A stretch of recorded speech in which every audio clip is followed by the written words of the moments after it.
Muito boa noite. Eu fiquei só com uma dúvida, eu acho que não chega a ser dúvida, porque me fui iludido pela apresentação. A varanda fica sem cobertura. Fica. É que há um momento na apresentação das maquetes em que tem cobertura. Não resistia a isso, porque a imagem daquelas colunas, sem nada por cima, é extraordinária. Pois não discuto isso, era só Agora para mim chuva. ficar sem dúvida. Como? Apanha-se chuva quando se for à E varanda. sol também. Não é? Mas também nada Mas também se vê obriga a ir à estrelas, varanda. também se vê estrelas, não é? Pronto, obrigado. Portanto, sem dúvida, não vai ficar com cobertura. Sim, não. Obrigado.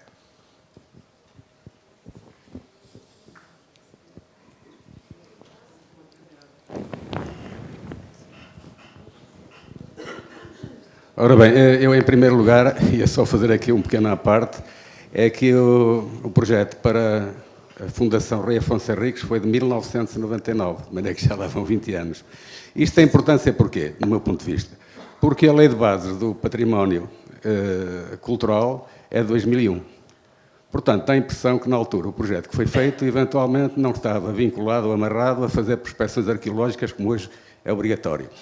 Eu, por acaso, tenho um conhecimento ativo da obra do arquiteto Cisa Vieira, por muitas razões, como eu tenho de enumerar. Fui, nomeadamente, a Oliveira das Meias, digamos, ao Banco Pinto Souto-Maior, julgo eu. Fui com o Nuno Batista, que era o seu grande amigo e cunhado, meu primo e cunhado, portanto, do arquiteto Orlando Torgo. E com o arquiteto Orlando Torgo tivemos grandes conversas e grandes discussões. Eu tive o privilégio de escutar o seu professor, o seu arquiteto, num congresso de arquitetos na Universidade do Porto, na Faculdade do Porto, foi interessantíssimo. Eu, na altura, tinha, de facto, a minha... Primeiro que tudo, devo dizer que, embora, de facto, o nome de museu da cidade seja um bocado a rever, na medida em que não é um museu da cidade, pode ter outras ambições, a Casa de Memória era interessantíssimo. Eu só queria lembrar aqui que é uma coisa que valia a pena recordar.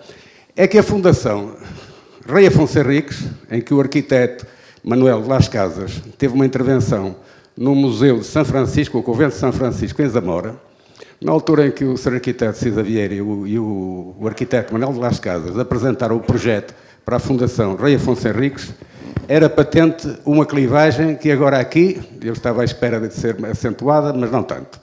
Qual era a clivagem? A clivagem era que dizia o arquiteto Manuel de Las Casas que uma intervenção numa ruína histórica tem uma profundidade até que pode ser levada sob pena de, efetivamente, comprometer essa valência, essa dimensão da ruína histórica. O seu diretor regional, digamos assim, de cultura, também bateu essa tecla do Museu da Cidade, que ao fim e ao cabo tem um certo alcance.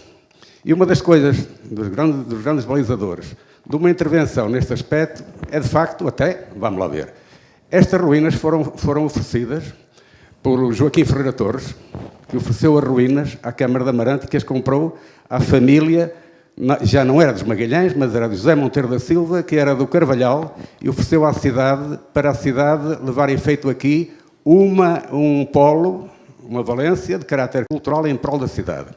E uma coisa na altura que me levou a falar, com alguma veemência, é que a Fundação Rei Afonso Henriques tinha tudo a ver com a cidade, tanto como, digamos assim, a primeira gravata que eu utilizei, ou a armadura do Afonso Henriques. O Dom Afonso Henriques nunca passou por aqui.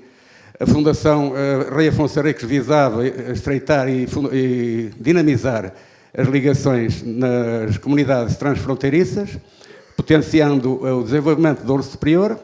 E tinha então uma coisa que foi o sinal de morte nessa fundação. Foi quando a direção da fundação passou para o Dr. Miguel Cadilho, depois passou para uma senhora e depois enfiaram o Barreto a Bragança, e lá está a fundação em Bragança, e ainda bem que ela não veio para aqui. Não tinha nada a ver com Amarante. Da altura, uma questão que se colocava no primeiro projeto do Sr. Arquiteto, que eu vi com cuidado, estudei e tal, dentro das minhas limitadas capacidades de análise, na realidade, a leitura que se fazia é que toda aquela rampa era efetivamente uma certa unidade. Agora, fiquei tranquilo quando vejo que, ao fim e ao cabo, a pedra, porque uma das coisas que tem que ter as intervenções nos edifícios classificados é parte da unidade visual e a unidade vocacional também. portanto, a forma como está ali aquela varanda ali exposta aos elementos atinge essa vertente.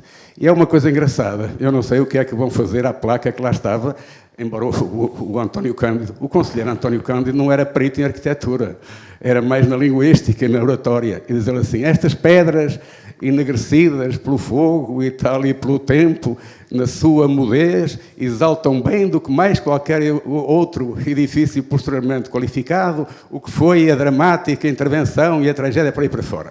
Ora bem, portanto, o que acontece? O conselheiro António Cândido está onde está nos Passos Perdidos, e, portanto, aqui estamos nesta ideia. Porque se, eventualmente, logo naquela altura, fosse necessário fazer as prospecções arqueológicas, e é bom que se façam, eu, por outra fase, hei de saber qual foi o resultado. Porque, na realidade, se o Sr. Arquiteto vir a imagem, uma gravura inicial do que era de facto o Solar de Magalhães, embora seja um bocado distorcida, na realidade vai ver que, ao fim e ao cabo, o Solar de Magalhães era o que lá estava. Eu dizia ao Sr. Presidente da Câmara, na reunião de Câmara que fui, que em termos, desculpem-me a expressão e a franqueza, em termos arqueológicos, podia lá estar um pão de cantos, que era da padaria, e provavelmente um quiosque, e os jornais que lá deviam estar naquele quiosque que estava no canto. Seja como for, eu congratulo-me, portanto, para já felicito, de facto, este passo que se deu. Acho que, de facto, a questão das intervenções no espaço classificado tem que ser objeto de uma tutela, e cada vez o tem sido menos, e Amarante é um bom exemplo, mas não vou aqui chamar a causa seja o que for, não é o caso concreto. Não é o caso concreto do... E outra coisa, congratulo-me, por exemplo, já agora vale a pena dizer que aquela gravura, aquela tapeçaria que está por trás do gabinete do Sr. Presidente da Câmara, foi um desenho que o Sr. Arquiteto Cisa Vieira fez em casa do meu primo, que fez vários desenhos, e que tinha lá, nomeadamente, umas pinturas que eram da sua esposa, que era uma pessoa extraordinária e encantadora, e o Sr. Arquiteto Cisa Vieira tinha lá uma coisa que eu fotografei na altura, que dizia assim, uma bela noite que eu passei aqui, vou embora, não posso estar mais, e hei de voltar com uma loira uma negra me deixa ao vento, coberta de glória. Era isto que o Saudade tem, se quiser um dia posso-lhe facultar esse testemunho. Portanto, gosto muito da sua visão das coisas, registrei muita coisa interessantíssima, em que, de certo modo, até poderá ter escandalizado os seus colegas arquitetos, mas na realidade aprecio muito a sua obra e achei extraordinário o seu depoimento de vida naquela entrevista paralela com o Eduardo Lourenço, que foi uma maravilha. A questão do seu prédio, bom, juro que tristece, visto dentro, eu vou acabar.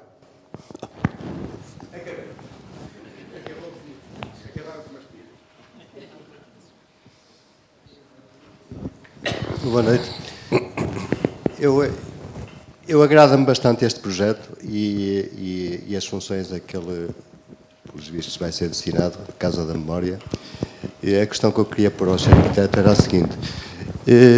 Ao criar aquele novo edifício para esconder a empena do edifício antigo, não está a criar outra empena. Porque nos desenhos que foram passando, ele acaba por ter outra empena mais à frente. Não seria, não sei, era essa a questão que eu queria colocar, se aquele edifício não vai prolongar a empena que já existia. Obrigado. Sim, sim. O facto disto ter um ar de empena, se não é prolongar a empena desta posição para esta posição? Não, porque isso não aparece como uma... Se percebi bem, está a dizer que para tirar aquela empena se faz outra. É isso que está a dizer. Mas se repararmos bem, não sei se pode pôr outra vez a imagem. Mas é que este desenho está incompleto. E era preciso ver os alçados. Tem aí aquilo, está aqui. Está aqui. Há duas coisas especiais neste remate. Primeiro, o piso superior avança sobre o plano do primeiro piso. Portanto, o segundo piso avança em consola. Está aí, esse traço significa a projeção do piso superior. E depois há uma janela. Ora bem, se se repararem bem, no conjunto da rua, que na perspectiva, a perspectiva aproxima as várias fachadas e, portanto, o ritmo aparece muito mais claro das aberturas, não é? E se repararem aqui, a altura desta janela, não por acaso, é a altura desta. E a própria dimensão, se descontarmos o granito em volta da janela, o vão é praticamente igual a este. Portanto, há aqui um salpicar de buracos nas fachadas e uma variação de planos. Não é só este piso que avança. Também aqui em baixo há outro elemento, outra torção, e portanto que se aproxima disto, e esta aproxima-se disto, deste correr. E aqui, as janelas, aqui fica uma isolada, e não por acaso. Porque não queríamos apagar a ideia de que isto era uma rua totalmente envolvida por alçados. Queríamos dar-lhe um remate diferente, melhor, criar relações visuais entre as diferentes janelas das diferentes casas, embora numa lógica diferente. Não é fachada, ritmo igual e tal. Aqui há um corte, há uma ruptura. De maneira que é necessário movimentar essas aberturas.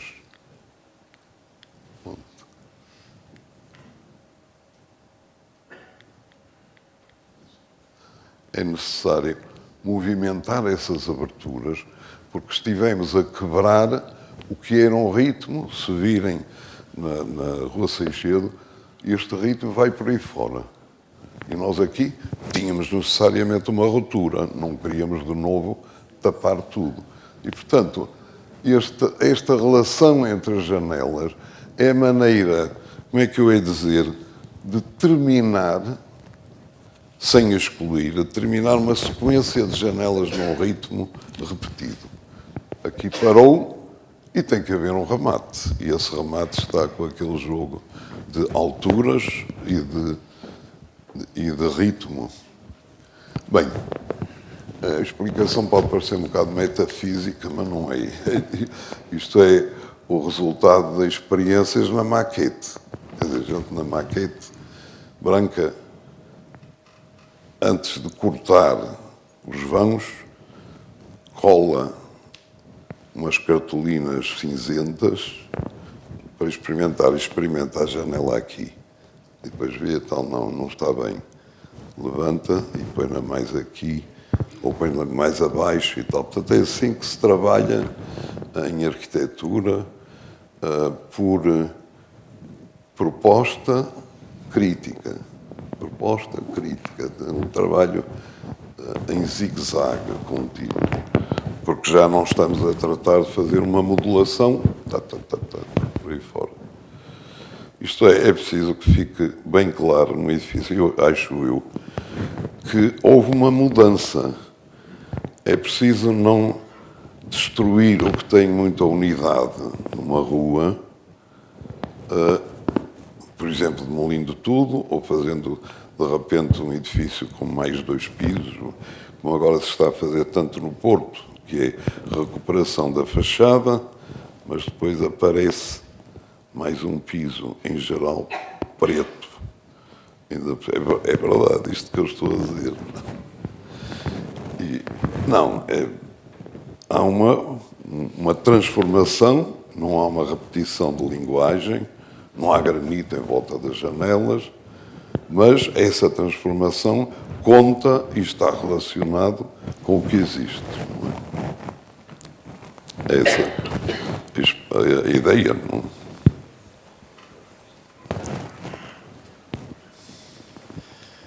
Muito obrigado. Começo, obviamente, por felicitar pela apresentação, pela brilhante apresentação que nos brindou. No seguimento dessa mesma em Pena, gostaria só apenas de... Não é nenhuma análise crítica, não tenho opinião sobre isso, mas que me dissesse o porquê de optar pelo muro de vedação e da sua cota, da sua altura, e quais os materiais em que ele será construído? Presumo que granito, mas... Tem. Bem, o muro, realmente, o pátio podia ficar aberto. Mas, falando de novo na continuidade da rua, que depois torce, onde encontra a rua Seixedo, achei que ficava ali um buraco. Por um lado é isso. Por outro lado, como há terraços a várias cotas, estabelece uma série de horizontais até à casa, que por sua vez também tem o primeiro piso, depois a varanda, depois a cobertura, que eu não faço, e portanto há uma sequência que modifica completamente a situação anterior, aquele verde a cair, mas ao mesmo tempo não corta o sentido da rua, a rua corredor. Por isso o muro é alto. Não funcionaria por duas razões: continuidade da rua e utilizar bem o facto de haver diferenças de cota grandes e construção por baixo, áreas que se acrescentaram à casa. Essa é um pouco a razão. E devo dizer que de novo é a mesma coisa, a gente faz esquiços, experimenta, está mal, não dá, está mal. A arquitetura não funciona por inspiração, a arquitetura funciona por experimentação e pelo uso da dúvida e pela dificuldade também. Quando aparece alguém que nos pede uma casa e diz: faça como quiser, tem plena liberdade, julgando que nos está a tratar muito bem, e ficamos perplexos, porque nós essa liberdade não queremos. Queremos coisas palpáveis. Este edifício é para isto, isto e isto, pode conter coisas difíceis. Por exemplo, meter aqui tanta área nova não é fácil, mas agradece, porque no fundo foi o que deu depois o caráter ao edifício, esta massa.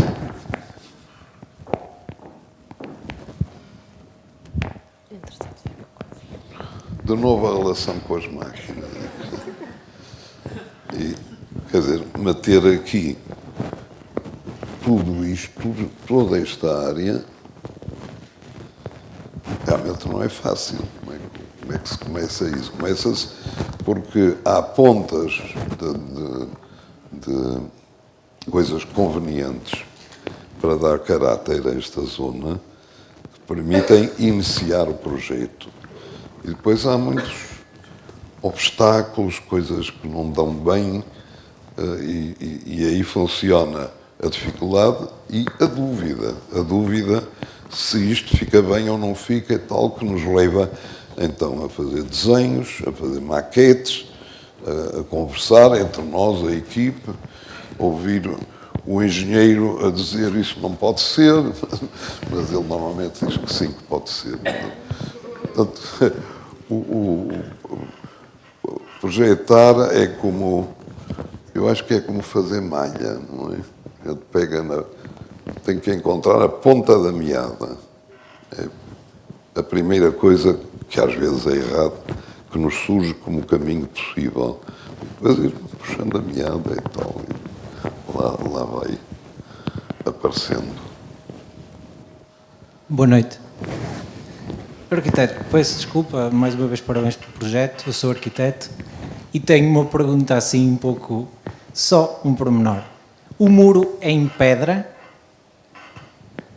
É, mas é um bocado.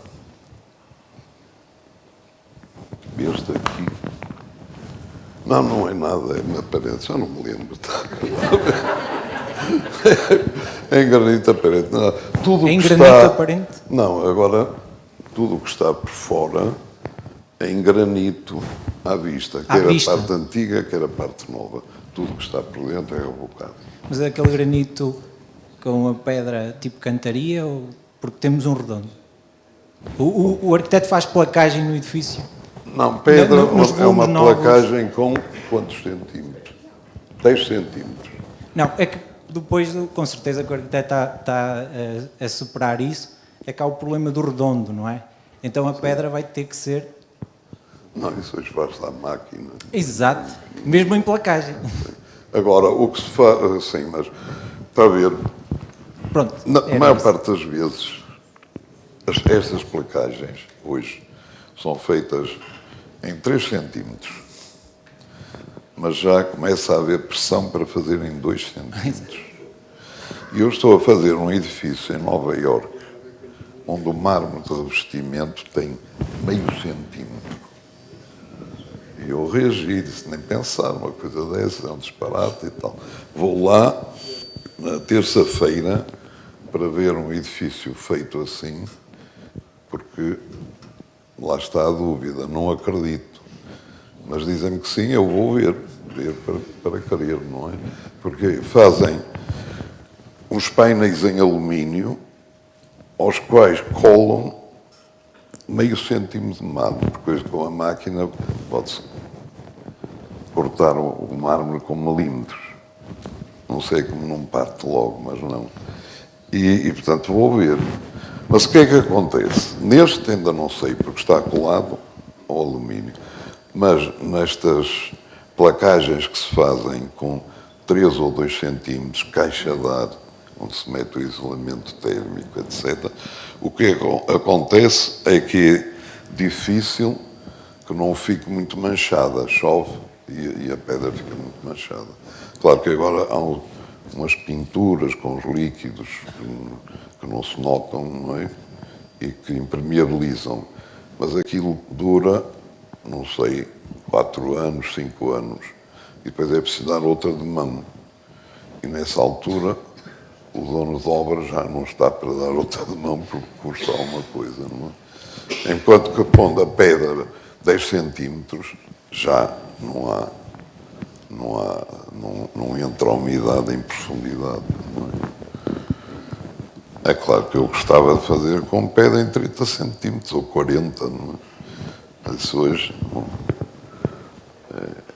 é inviável, não é inviável, mas num edifício grande é. E, por outro lado, há que meter o isolamento térmico. Eu pensava que uma parede em pedra, com 30, 40 centímetros, não era preciso isolamento para nada. Mas depois o engenheiro, não o engenheiro Jorge Silva, mas o especialista em térmica, disse-me que, como é, durante o verão funciona muito bem, é grosso em granito. No inverno, frio. Não é que, mesmo com essa dimensão, é preciso pôr isolamento térmico interior. Agora estou para ver como é que aparece, porque o mármore meio centímetro é cortado a 45 graus nos cantos e colado assim. E eu não acredito que com o tempo não vá aparecer, Mas pedi para ver um edifício já com os anos, feito dessa maneira, para ver. E depois, se não gostar, digo, não quero isto. E o dono de obra diz-me, tenha juízo, vá lá para Portugal.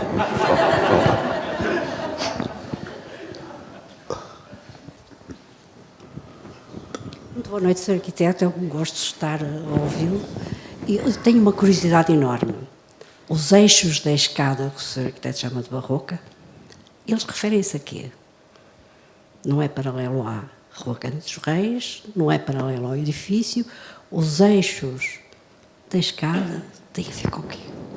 Ora bem, além da má relação com as máquinas, estou a ouvir mal, não é? Avelino.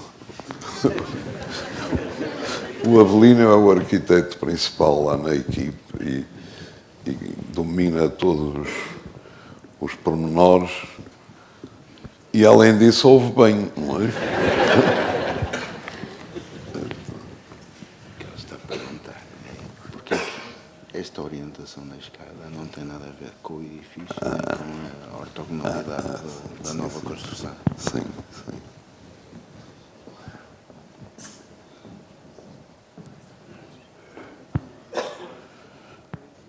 Ora, sei. Não, eu já não me lembrava bem, sabe? Mas eu sei que foi muito pensada, esta introdução foi muito pensada. Mas há uma razão elementar, não é? É que, como cria estas escadas, tipo escada barroca, com os dois lances, a largura deste volume é grande. E se eu pudesse reparar, se pusesse na perpendicular aos terraços, à fachada, ia ficar um canto. Pode-se pôr aqui esta, explicando. Ora, está bem, aqui vê-se bem. Está a ver, se eu fosse pôr perpendicular, se eu me lembro bem, até não cabia, porque este canto ia atirar para lá. Eu tinha que ter esta distância aqui para passar por baixo e entrar no resto de chão da construção nova. E, portanto, se torcesse isto, este bico ia contra o muro. Faz a roda. A razão foi essa. Agora, provavelmente, alguns críticos dirão que maravilha esta torção e tal.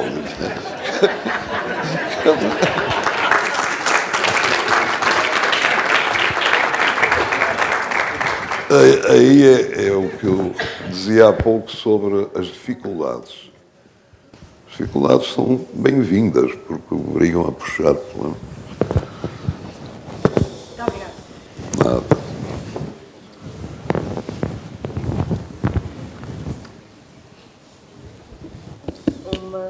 Penso que não haverá mais questões. Uma vez que não há mais questões e com a autorização do Sr. Presidente da Câmara, damos por encerrada esta sessão. Muito obrigada pela vossa presença. Uma boa noite. Muito obrigado.